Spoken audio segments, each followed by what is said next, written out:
Good afternoon. I think we should be online. Great to see everybody here. It looks like the room's still filling up a little bit, but we'll get started. First thing to know is you're in listen only mode, so we won't hear you if you're speaking, but there is a box there on the right side of the GoToWebinar control panel where you can drop questions for the panelists. And at the end of the conversation here, we'll hit up some of those questions.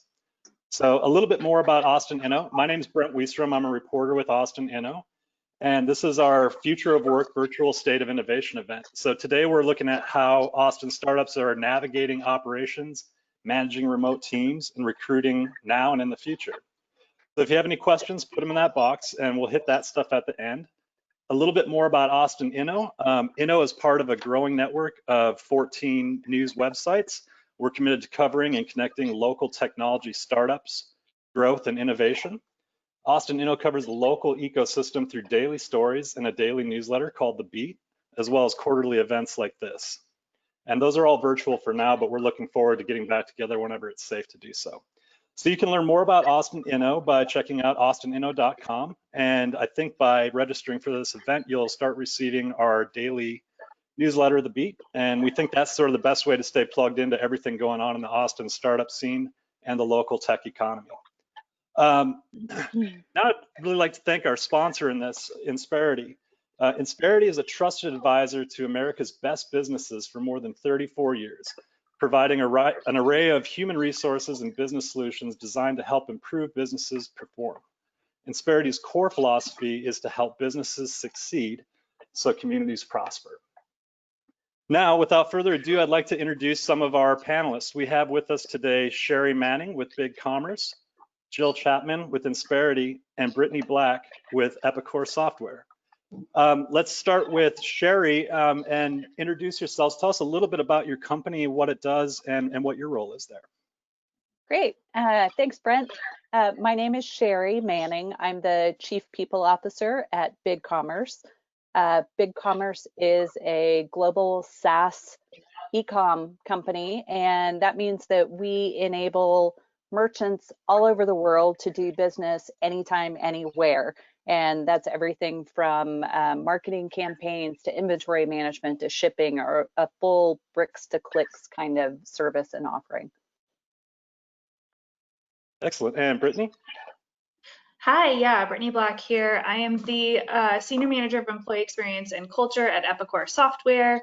Epicor is a global provider of industry-specific enterprise software. So essentially we provide software for companies in manufacturing, retail, distribution, auto, lumber, and the service industries.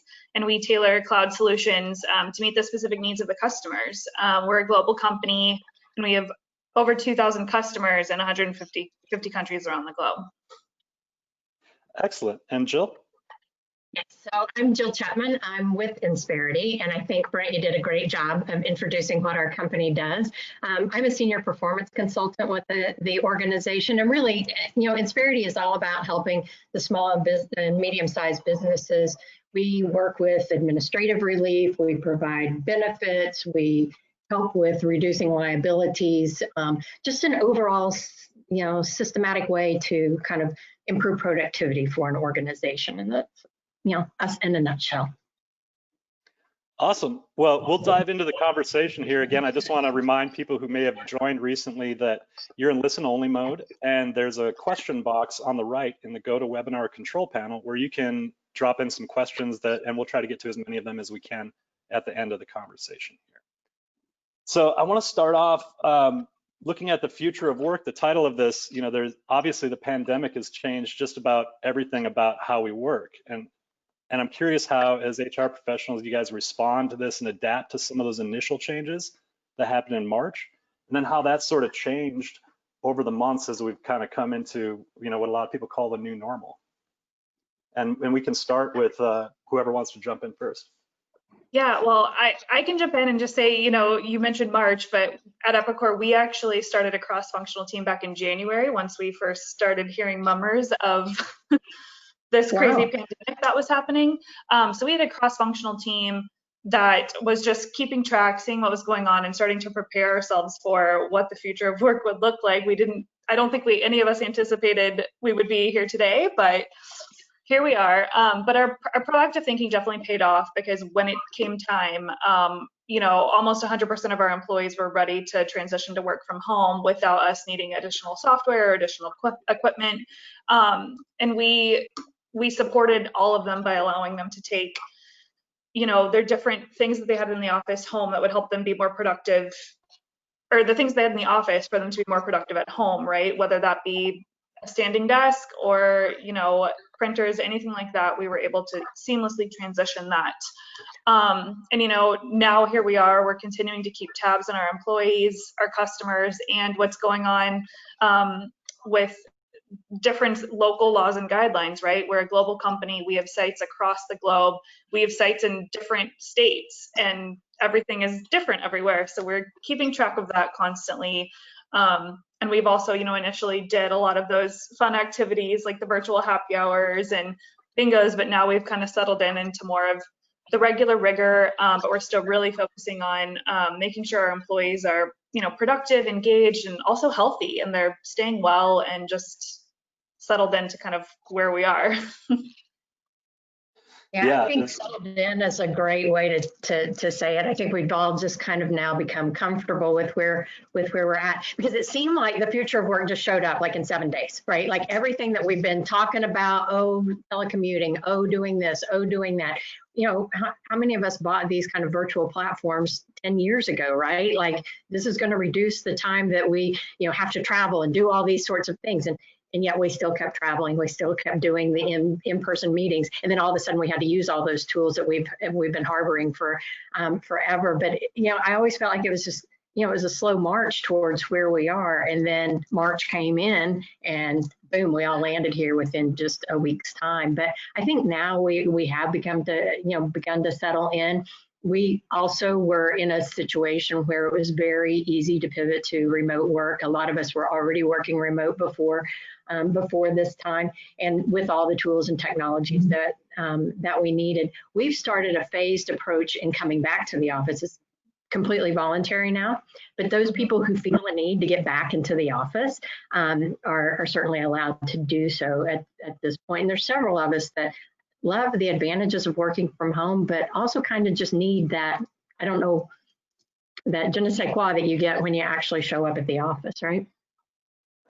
I think the only thing that I'd add to that, because so much is common and I think similar on how we've approached those things, is what we did initially to try to stay connected. As Brittany said, we started by doing a lot of activities, like on the internal HR side, all of my people had at least 15 minutes a week initially with every manager in their organization with just 3 simple questions. What's going well?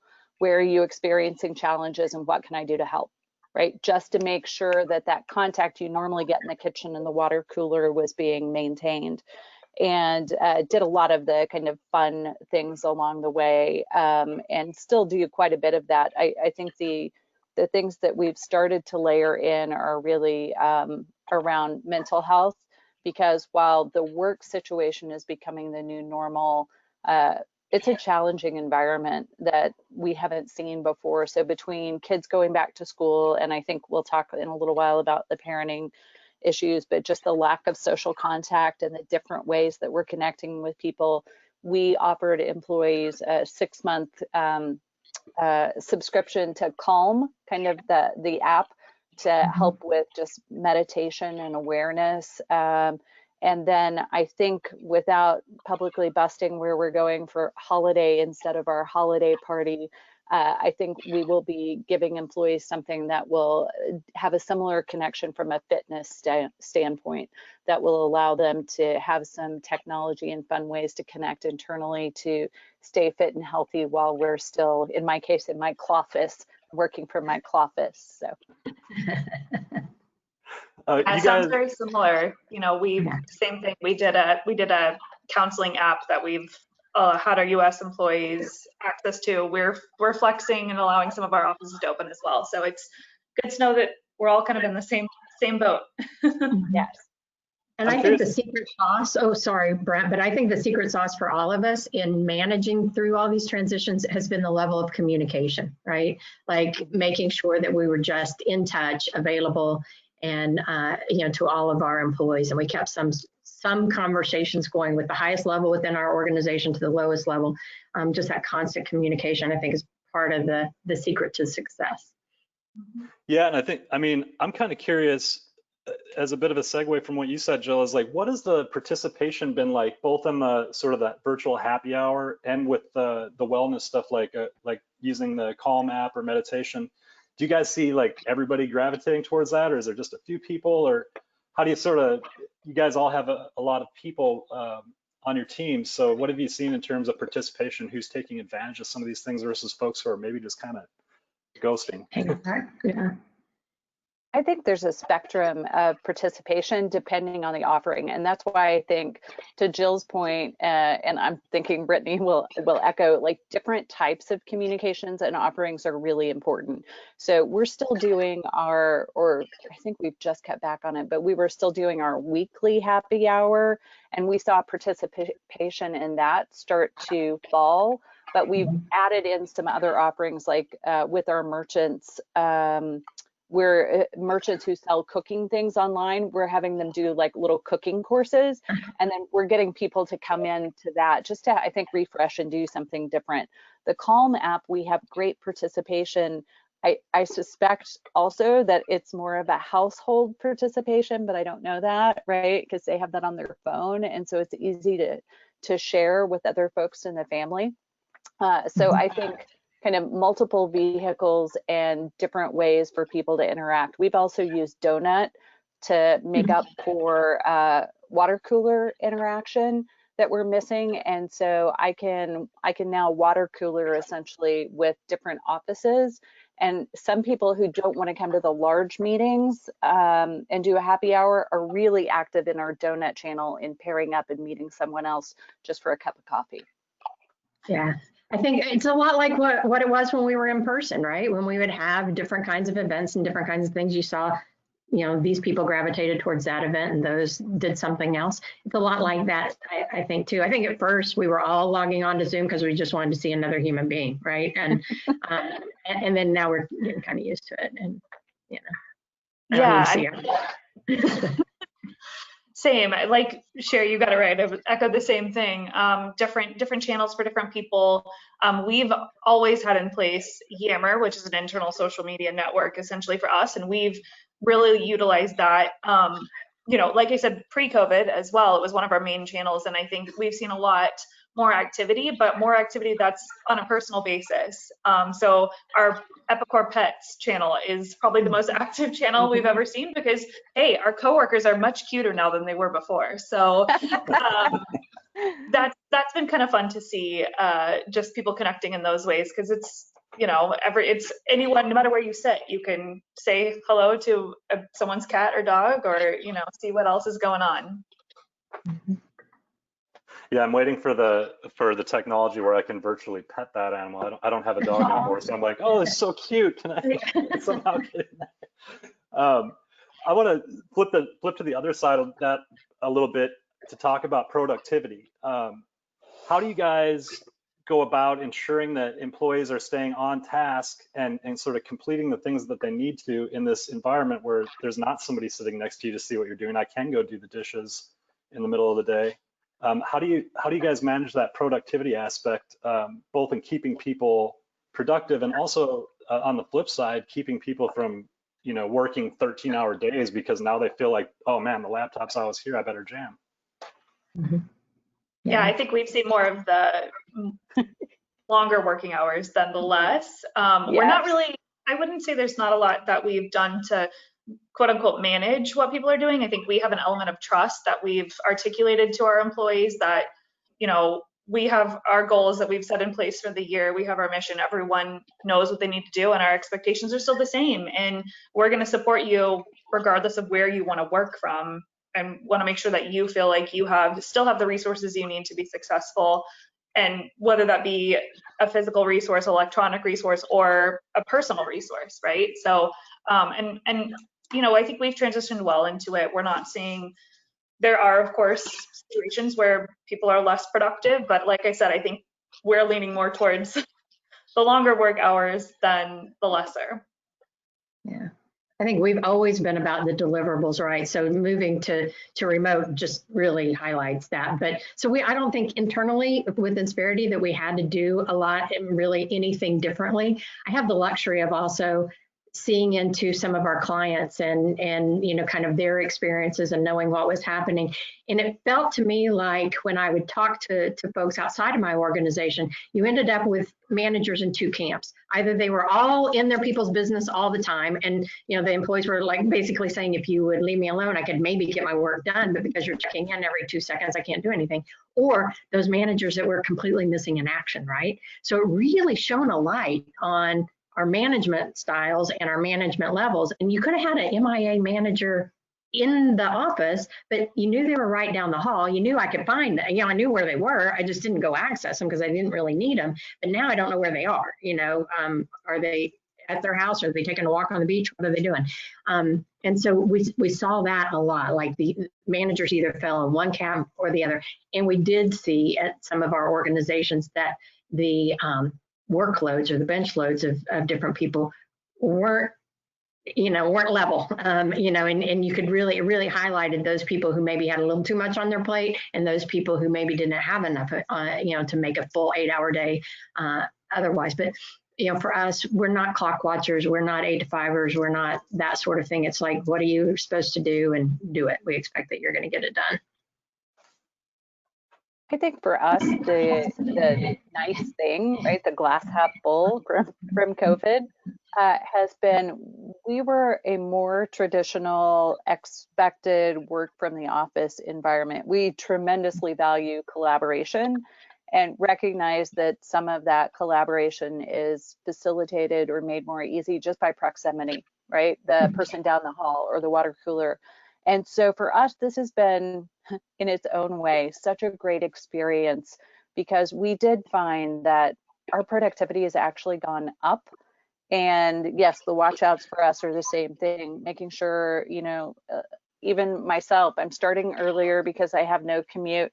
And sometimes I'm working later because I'm like, I have seen everything on Netflix. There's nothing I have not seen. So I might as well do this in a meaningful way, right? But it's been a really wonderful, insightful, trust building experience between leadership and employees for us to know that we've hired great people and they're doing their jobs regardless. Now we just need to get some of them to take a vacation. Yes. Yes. So that's the next big thing, right? The whole PTO hoarding kind of topic that's in, Wall Street Journal and everybody. We've been asked to do several webinars just on that PTO hoarding because it's about to hit us all, right? And towards the end of the year. That's really interesting, Jill. That's really interesting. Mm-hmm. Yeah, it feels like a lot of you don't companies. have anywhere to go. Like, what are you gonna do? Go sit on the other end of the couch? I mean, like, Yeah, it's That's hard to force yourself to take a day off these days if you don't have a plan for it. It's like I'll save that for when I can travel, but I don't know when that is. Right. We've talked about a lot of the benefits of this sort of working from home evolution. I'm curious, what are some of the cons of it? What are some of the hardest parts in dealing with big teams with the remote work?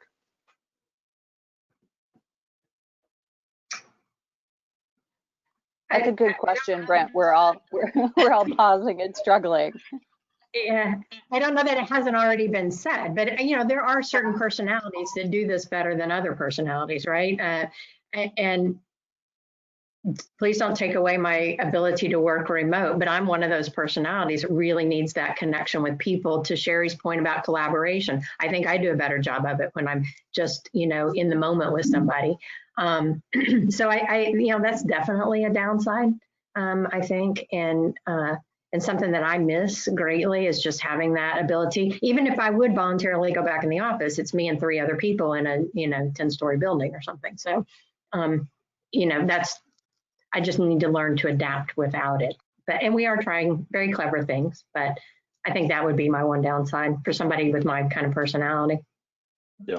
I think it's a lot too of the mental health implications that all of this is kind of creating for everyone. And when you're not seeing someone face to face, don't have that relationship, so you don't know how good or how bad they're actually doing. So I think it's that unknown of, yes, we see our people performing and they're doing well, and we see the positive things that they're sharing, but how are they really feeling, and how do we tap into that without getting intrusive in a way, and making sure that element, because work is work, right? We're all working because we've seen all the Netflix shows, we don't have the commutes, but what's happening elsewhere, I think, is causing mental health concerns that we may not be addressing from a work perspective necessarily, but can still have a level of, can cause a level of difficulty for employees and just humankind. Right. Yeah, for me personally, it's a little bit of what Jill said. It hit me, I don't know, maybe 2 months ago, that I'm so used to being able to throw popcorn at my recruiting organization just to have some fun and some banter and have some laughs. And like everyone else, you're accessible all the time now, and my calendar will fill up with 30-minute increments from, beyond the 8 to 5 boundary. And I realized I don't have the ability to fling popcorn or have them shoot me with Nerf guns anymore. And so I started sending invitations to folks in a skip level or even a third level, just to say, like, I don't want anything. I just want to say hello. I miss seeing you. Like, I used to hear about the dog all the time. Like, what's going on? And trying really just to have those connection points, not even about a task or about work, just to make up for that, because it's too easy to fill all of our days with goals and objectives and outcomes, because we're very business focused people, and you'll end up missing the real important stuff if you don't focus on it, at least for me. Mm-hmm. Love that. Definitely. I'd like to shift gears into the future a little bit and how you guys see this evolving. So I guess one question is, if your company's made a decision and you're able to share it, I'm curious, if there is a come back to work date, or I think, as Jill mentioned, an optional to come into the office. And do you see this evolving into 2021, 2022 and beyond, and just kind of sticking with this even when it may become relatively safe or totally safe to go into the office? Yeah, Epicor definitely has a work from office culture. I think Sherri mentioned it, or Jill mentioned it, we want to drive the innovation, collaboration, and engagement. We feel like that's strongest when we're together in person. And we definitely have core locations where working in an office is more preferred from employees than working from home, just because of network bandwidth, various reasons. So at this point, we are like Jill mentioned, for sure, we have the flexibility where some of our offices, where we can, they're open and available for employees. Our office is set up so that employees are safe. We have rules in place. We've given all of them a preparedness plan so that they know what to expect when they come in and what safety measures we've been put in place, and then what we need them to do if they do come into the office. And we've set those expectations already. And it just allows for the flexibility for employees to do what works best for them and their families. No pressure. And, we're just going to continue to keep an eye on it. At this point, I don't think you can give a hard and fast date anymore because it's fluctuated so much. So I think just keeping a pulse on what's going on, and again, allowing for that flexibility. I think you heard what was common amongst all of us is kind of having that staged return plan, right? Which is, for us, a hardship phase based on, I don't have Wi-Fi or whatever that might be. So hardship, then preference, and someday I hope a thing where the baseline expectation is that people come back, and then it's a one-off then to work from home. I can't even see when we might get to that phase at this point.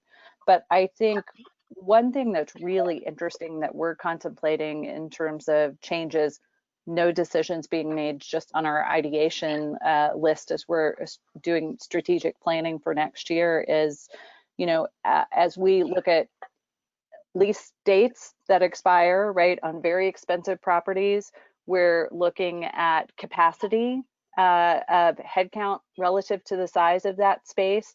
we're starting to at least explore things that previously weren't on the table for us. So that is clean desk, meaning if we're expecting more employees to have flexibility by personal choice or based on circumstances to work from home, I would have 3, and I bet Brittany has hundreds.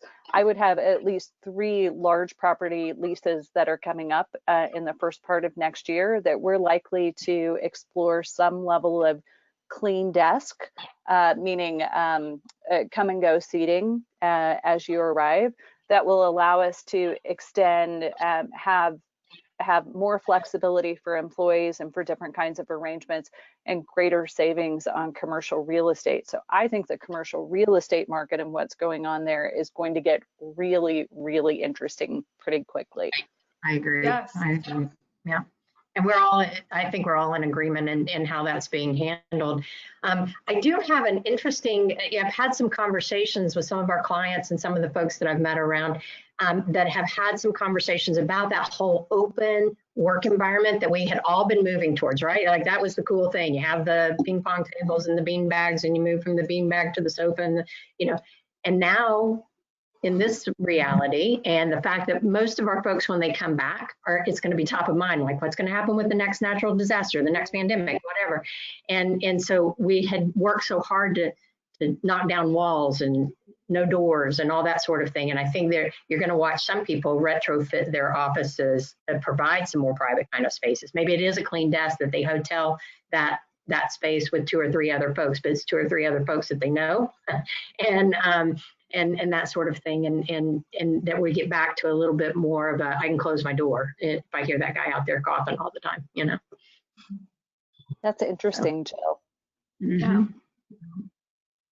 Yeah, it seems like a really fine balance between when it's worth it, right? Because it's probably a scenario where you could put a lot of people in an office now. If everyone's wearing a mask, has a box around them, like you can kind of do it, but it's like, it's probably different for each company. But when do you hit that threshold where like, actually, this is valuable to us, even if it's a little bit inconvenient? I think that's society, right? Like, when do we know? When are we going to know that it's time to open back up and that things can go back to something? I don't know what it's going to go back to, but I think that's just like, that's the major question for all of us, whether we're working or in our personal lives or whatnot. What's going to be the thing. It's an employee experience and cost balance as well, right? Because to bring employees back and not say, sit at your desk, but you need a mask and maybe a shield if that's more preferable for you, or you can be in the telephone booth space and you can close the door, right? And so that's not the experience in general we want for employees. And we're, technology companies, we're used to several days lunch per week and some premium snacks and premium drinks. And by the way, bulk snacks, right? The days of bulk snacks are probably over. Reach in and grab those pistachios. I don't think so. And so we're balancing how to create the great employee experience we all want with, as employees start to trickle back, we probably, that's not the right expenditure, right? And so at what point do enough folks feel comfortable coming back? We have the healthcare environment that we feel safe inviting them back, along with it makes sense now we have enough numbers of people to reinvest in creating that great experience we want for them. So it's not just you can come back, but bring your own lunch and, try to work in the phone booth space. Right. So that's kind of the balance we're all struggling with. Yeah. How do you have an event at your office when we're supposed to stay 6 feet apart? Like, what kind of experience is that?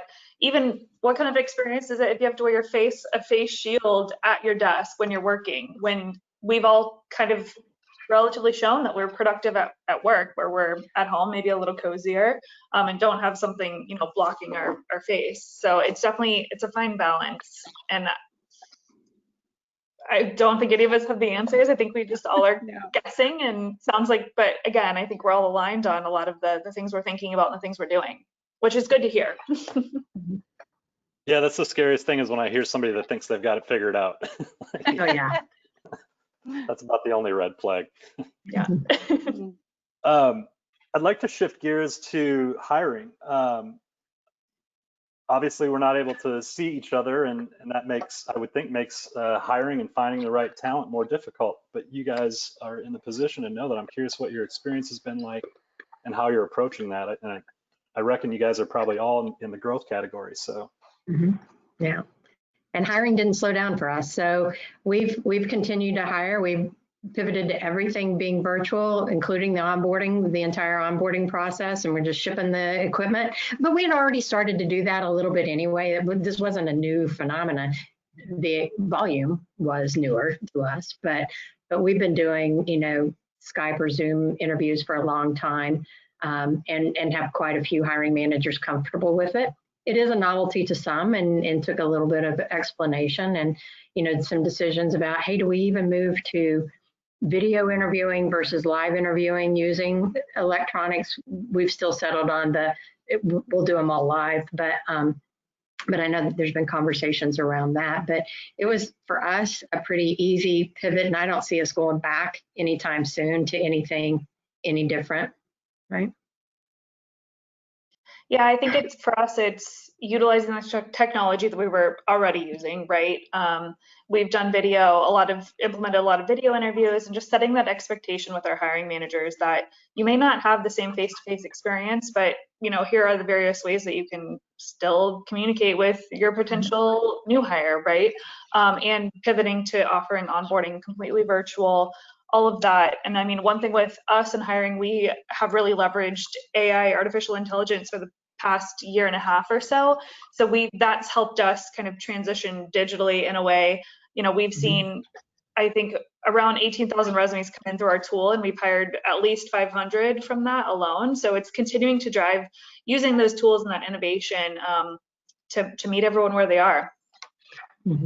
I would say, from a market availability standpoint, I know there's so much concern in the community and in our families around unemployment and COVID. We're all a bit blessed, I think, to get to work in technology. And I can't remember if we said it before the session started or afterwards, but I'm so grateful to have a job. I'm so grateful to work for a company that's in an industry that's growing exponentially. And so I think we're in a bit of a bubble in what that means for hiring. While unemployment is so high in the country and in our communities, we haven't seen a wide group of talent suddenly become available, for the most part, in any mass numbers in terms of the kinds of roles that we're hiring. If anything, attrition is also really low. So because people are grateful to have jobs, I think. And so it remains a tight talent market in Austin. It's not as if we got just a whole group of new folks on the market to recruit. I do think things that are interesting that are coming, and this comes up periodically, but is really skilling talent in new ways. I think that's helpful for our companies. I think it's helpful in our communities and in our country if we can come up with ideas and ways to retrain people that make great talent for us, but also makes them have more secure career opportunities going forward. So that's certainly on my mind as we're kind of looking at the talent market available. Yeah, I think the unemployment numbers are really misleading, right? I mean, clearly those people are unemployed, but they tend to be out of one or two sectors of the work, society. And the other part of it is not all of them are truly unemployed. Some of them were using unemployment to balance out. Maybe they were cut back to part-time or something like that. And so they were using unemployment to make themselves a little more whole on their regular income. So they might have shown up on the dole or on the roll, but then they're still working. And those people who were truly furloughed, not laid off, they're going to come back to their employer. So they're not actively out there looking for something new because they're expecting that call back on a certain date. So I think to look at some of those numbers and you would think, oh, I could pick up talent anywhere. Well, that's not the case, for most of us. It's still that war for talent that we've talked about for the last 10 years. So with a pretty tight talent market, how do you go about recruiting folks? Like, my experiences, and I think that of a lot of others, are, especially at startup and tech companies, come into the office, check out all this cool stuff we have. People are having a good time. Let me drive you around town. We'll, go get some breakfast tacos, hit up a dive bar, whatever your thing is, and all that's out the window. How do you guys, I mean, I think everyone here has a company that has a great reputation, so that's very helpful, but there's still probably a lot of people who are on the fence or looking at other opportunities. So how do you differentiate when you can't sort of show off some of those really great things that were maybe more in the physical world than the screen? I mean, I think it's a lot of making sure our hiring managers, people managers, everyone's kind of singing to the same tune and making sure that they are able to articulate why we're differentiated in terms of the role, just our company culture in general, the ways that we're working together and the flexibility that we're providing. So it's more of the, I feel like, the message that we're sharing, not only internally to our current employees, but also how we're telling our company story in external areas, like I'm doing here with you guys now, right? We're just getting into those opportunities where we can continue to have discussions about why our company is a great company to work for and why you may find it appealing to join us, right? I think the answer to this question is similar to the answer when people ask me, like, what does it take to be a great manager? And they're looking for some like exciting, shiny object that's new, right? And it's doing the things that are hard that you probably already know consistently and really well. So yes, we've lost the shiny breakfast tacos and some of those things, but I think Brittany said it beautifully. Like, for me, it's connecting employees to the mission. And maybe this is another moment of a positive thing, because what I really want is people to connect with the difference that Big Commerce is making in our communities by allowing merchants who otherwise right now might be shutting their doors to be able to be successful, profitable, and thrive. And by not having the breakfast tacos to throw at people or whatever the other like great, like, and we all have them, right? So, but I want them to know who we are and our values and our mission and the bigger proposition of coming to work for us around career development and culture and values. And so, I know that sounds maybe a little on the HRE side, but that's just the truth. You want somebody who loves you for who you are, not because of what you're going to buy them. Right. And we wanted that before we had some of those elements taken away from us, right? Like, right. We're all three so fortunate to work for companies that have a brand already out there, a very established brand with great culture to back it up. I don't know what it would have been like to have been part of an organization that didn't have those things, right? And then be forced to not having the one-on-one conversations and those sort of things. I feel very confident in relying on just the brand messaging that we already have out there and the culture that we've established over the years. And can use that and wave that flag every time we're in conversation with folks. But if I didn't have my employment brand articulated and laid out, I think this would be horribly difficult to have changed from an in-person situation to one that's more virtual. Definitely. And in attracting talent, obviously the global effort for racial justice and equity is having a big impact everywhere in the world, and tech has had a diversity issue for quite some time. I'm curious what types of new practices or emphasis you guys are putting in to try to attract more diverse candidates, and how you sort of monitor that as a company. Our approach has always been, again, pre-COVID, during COVID, after COVID, forever and always, is to just create a level playing field for all of our employees, number one, and number two, remove all of those biases we have for hiring, onboarding, et cetera, and hire the best candidate, regardless of if they're purple, yellow, brown, black, white, orange, tuning into their skills and what they can bring to the company rather than focusing on what they look like, or, you know, frankly, at this point, where they're located sometimes. Yeah.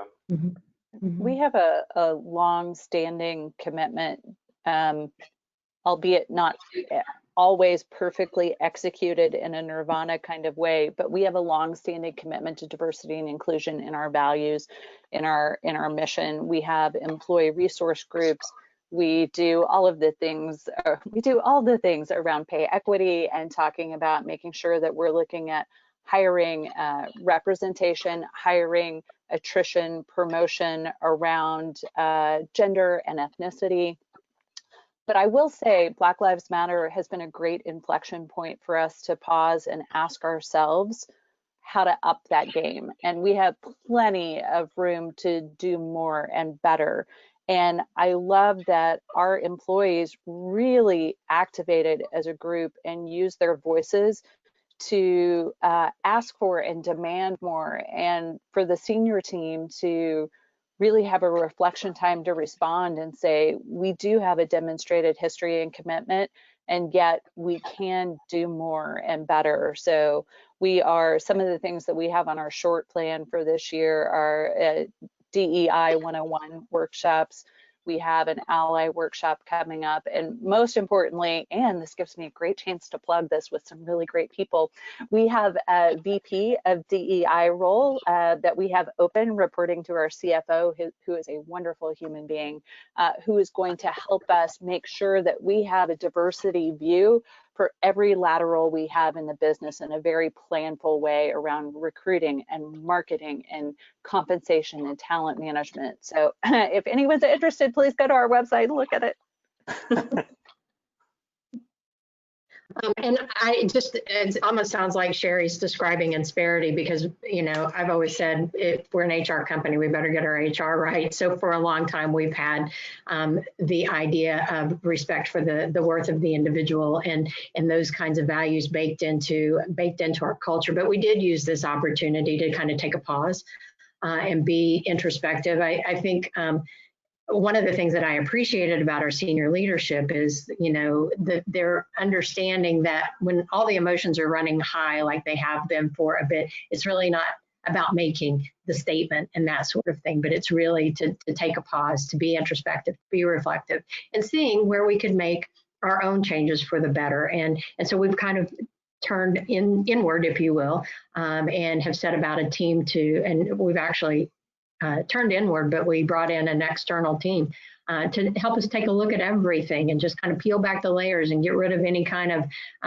maybe individual biases or individual turf, if you will, on some of these DE&I projects and programs, and be able to kind of peel it back and take a look at it and see if and when we can improve on what we were already doing. So. And we did too have a lot of employees that kind of use that moment to speak up and maybe share some things that we didn't know existed in the past on, in our organization. Because I think if you look at us, we do an awful lot of stuff right, but maybe, there might have been pockets or something like that that just need, introspection, if you will. Yeah, a little renewed focus can always reveal some new opportunities. I want to remind viewers that you can put a question in the question box on the right. I see that we already have quite a few lined up here, so I'm going to get to those in just a moment. But one of the last questions I wanted to ask is just if you guys have any favorite tools that you've been using for remote work. I think a lot of people are, Slack or Zoom, but I'm curious if there's any sort of secret software or apps that you've been using that have been exceptionally helpful. So we had our intern cohort come in this summer, and usually we would have had some sort of community involvement project, right? Some sort of thing for them to do, gone to Habitat for Humanity or something like that. But clearly in COVID, we couldn't do that. Plus our internship program was 100% virtual. So as a way for us to both encourage, get out, get moving, don't just sit in front of your computer all day, and as a way to raise money. It's not a perfect app, but we use Charity Miles. And so when we would go out, we would make sure we loaded our app, and any kind of walking, running, biking, whatever we did, added to a team collective. And so we said that we were going to take a vacation to Miami Beach this summer. And so everybody walked as a team, we tried to walk with collected miles from Kingwood to Miami Beach. And then I'm proud to say we walked there and we walked back before our 10 weeks was over. But we would have little stops along the way, because if you were going to Miami Beach, you might stop in New Orleans, you might stop in Biloxi, you might stop in Orlando to get there. And so little teams of our interns would plan a party, and we would do a Zoom party in New Orleans, to be in New Orleans, and they'd show us what's going on there. We'd all have our hurricanes or whatever, and get into the moment. So that was really kind of fun, and to use that app and then to add the extra things. So, it kind of did a couple of things for us. It got us out and moving and being aware of our activity levels. And we raised money, because every time you walk, Charity Miles pays money to Habitat for Humanity. That was their chosen charity. So we raised money for them. We walked, we had parties, we had a good time. It was kind of covered a lot of ground with one app. Well done, I love Jill. that. I'm glad Well you shared done. that, because we're looking into doing something very, very similar. So, and we're trying to find the right tool to execute that. So yeah, it's not a perfect tool. It doesn't always, I would be, and I'm so competitive. I'm like, dadgummit, it didn't record everything. I want to Luna back. But but it was good for what we needed to do. I saw Brittany and I both writing that down when you were describing. We're like, hang on. So call me, I'll help you. Yeah. Mm-hmm. Yeah, we were actually on track to implement a AI chatbot for our employees kind of right when COVID hit. So it worked out, sort of, kind of.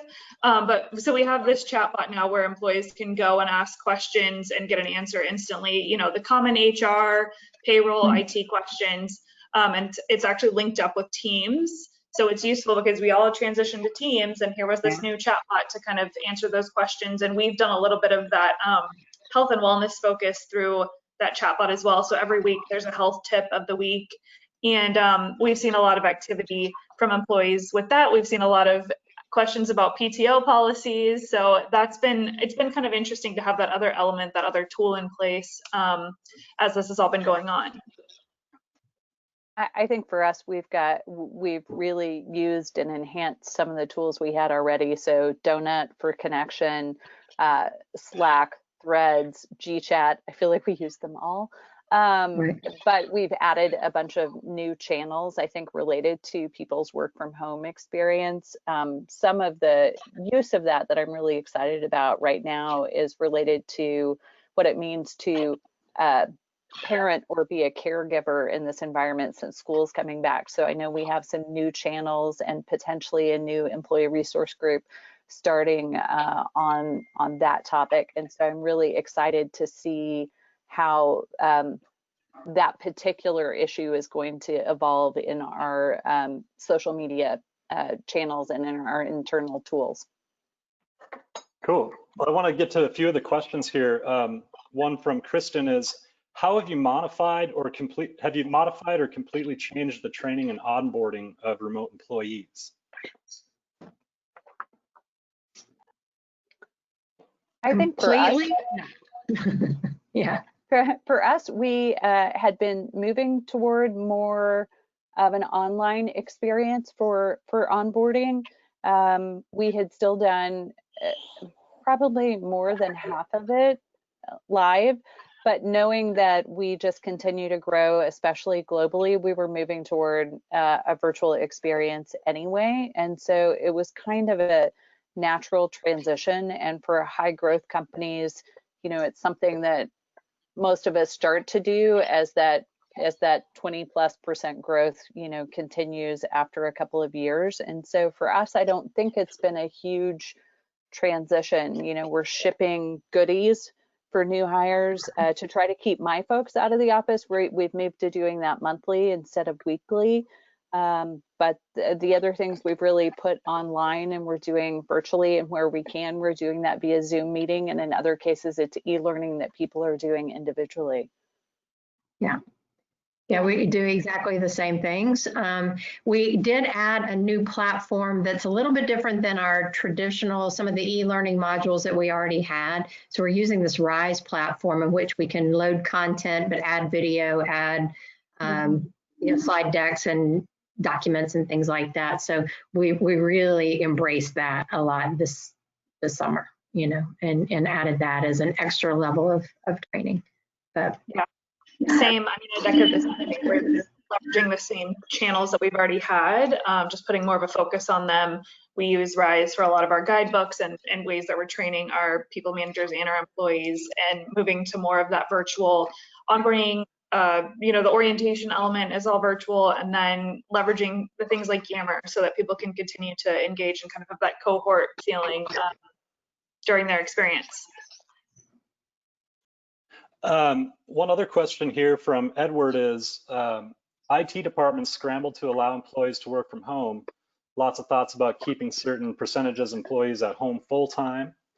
How is HR collaborating with IT to discuss what a work from home solution should look like? And how are you viewing IT as a way to drive employee engagement to bring out their best work?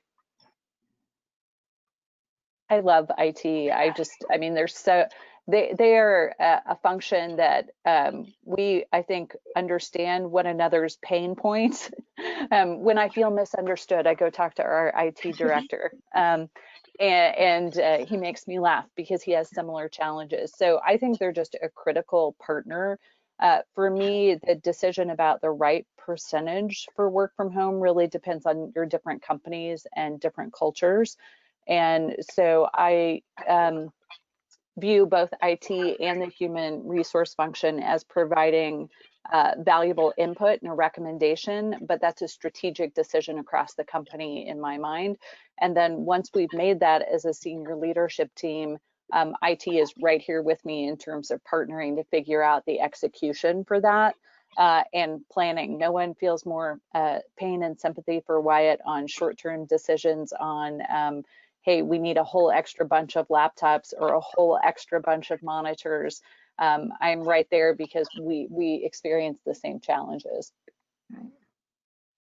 Couldn't have said it better myself, Sherri. I feel exactly the same way about our IT team. We are best buds, partners in crime, dealing with the same thing, trying to tackle it at a very strategic level as well. But yeah, I mean, you hit the nail on the head with that one. I don't think there's anything else I can add. A question here from Ken is, how do you balance between the imperative of diversity and inclusion in hiring and many other activities and the increased use of AI, given the biases and flaws that have been documented in many AI-based HR systems? It's a good question. Yeah, I know for our AI tool specifically, there is a D&I component, and I know we're just now kind of diving into it, so I can't speak to the specifics of it about whether it's, I guess, credible or not, but I know that it's something we're definitely looking into. But that's a good question. I mean, I paused and to watch Brittany suffer through that. Yeah.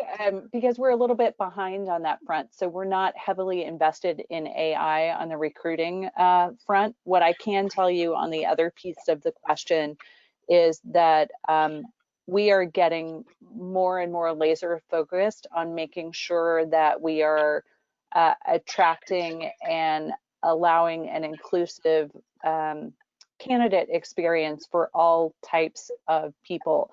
And so some of the traditional things that we're doing are really making sure and kind of getting better at our funnel management by phase and recruiting to ensure that we are getting a deeper look at the diversity data so that we can ask ourselves, wow, do we see a number of applicants falling out at this phase that are diverse? If so, that's a place for regardless of the AI issue, we go investigate to see what it is maybe underneath that, because we are more powerful as a company for having that diversity of perspective. And so I think, the great companies want that. I think you see for the three of us here today that that is time reporting, studying, and correcting that's worth it, not just from an ethical and moral perspective, but from a business and corporate perspective. So sometimes it takes more work to figure out where we have improvement opportunities, but we're all committed to that. I will say too, to hopefully recover from my first answer a little bit, with our AI tool, we're also looking at adding an additional data point so that we can see how long, we hired one person because of our AI tool. How long did they stay with us? What was their performance rating when they stayed with us for a year? And pulling in all of those different components to see what is the AI tool working? Is it bringing us the candidates that we need for our talent pool?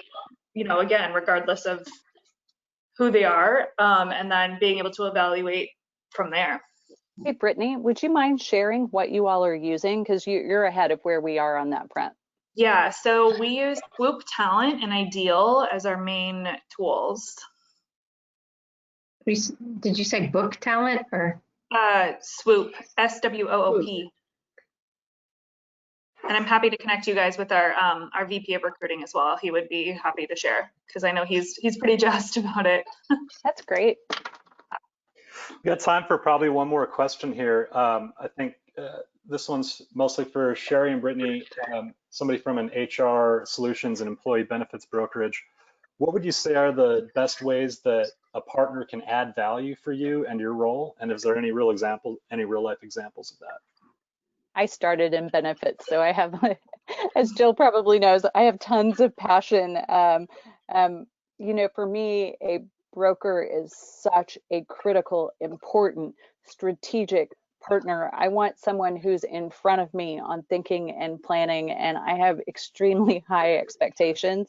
I'm looking for someone who can help us migrate, help us educate, can help us migrate people to more modern, hopefully when possible, lower cost healthcare options, both for the company and for the employee.